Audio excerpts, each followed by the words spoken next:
It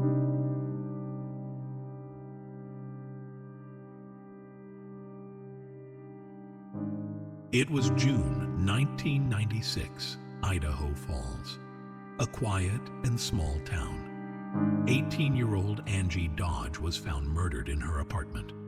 The brutality of the crime left the community shocked, but what came next was even more horrifying. It was a tragedy within a tragedy. One girl's life was stolen. Another young man's life would be caged in lies. Justice was promised, but a terrible mistake buried the truth for over 2 decades. Stay with us until the very end, because the truth you are about to hear may shake your faith in everything you thought you knew about justice. Part 1. She never made it to tomorrow. Angie Dodge had just moved into her new apartment, independent, hopeful. But on June 13, 1996, her life was cut short in the most violent way. Police arrived to a horrifying scene: stab wounds, signs of a struggle, and one critical clue: male DNA left behind. The investigation started. With the town on edge, detectives wanted answers quickly. Part 2, a confession or a lie. During the investigation, a name, Chris Tapp, emerged. He was 20, soft-spoken, with no criminal record.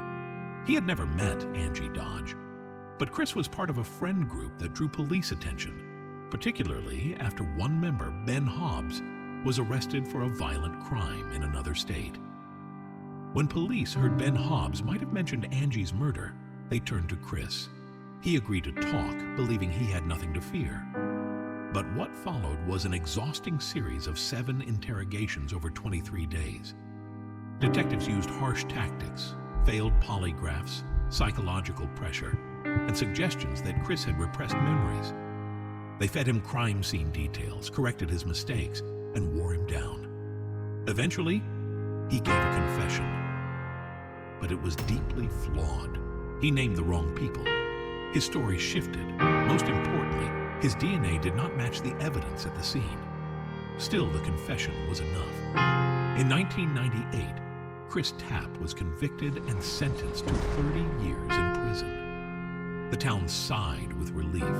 Justice, it seemed, had been done. But for Angie's mother, Carol Dodge, that feeling never came. She had watched every moment of Chris's confession, and what she saw haunted her. She believed the wrong man was behind bars, and the real killer was still out there. Part 3, the DNA spoke. Carol Dodge, Angie's mother, began to doubt everything: the confession, the trial, the conviction. She rewatched tapes, studied transcripts, and slowly the truth began to whisper. Something was not right. In 2001, while attending a conference on DNA exonerations, Carol came across the work of Dr. Greg Hempikian, a geneticist and expert in wrongful convictions. She reached out to him, and he agreed to help. What he found was stunning. The DNA at the scene did not belong to Chris Tapp. It belonged to an unknown male. There was zero physical evidence connecting Chris to the crime. That was the beginning of a new chapter.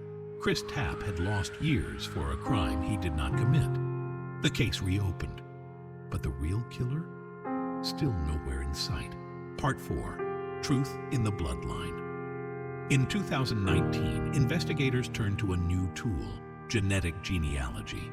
It traced the crime scene DNA, not directly to the killer, but through distant relatives.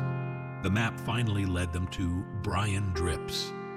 He had once lived across the street from Angie, never a suspect, barely a name in the early files.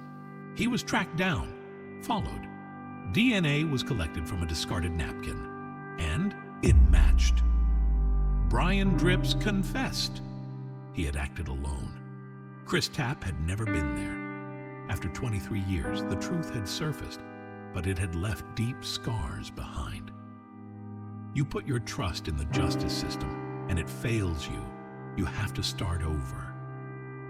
Carol Dodge, Part 5, A Truth Buried, Twice. In 2017, after serving 20 years for a crime he did not commit, Chris Tapp walked free. His conviction was vacated. His name was cleared of rape. Later, in 2019, he was officially exonerated of the murder as well. Justice, it seemed, had arrived, finally. But it did not feel like triumph. Not to Carol Dodge, not to Chris Tapp, and certainly not to Angie, because the damage had been done. A young man lost decades of his life. A mother had once unknowingly supported the imprisonment of the wrong person, and her daughter's killer had walked free for over 2 decades. Then came a break.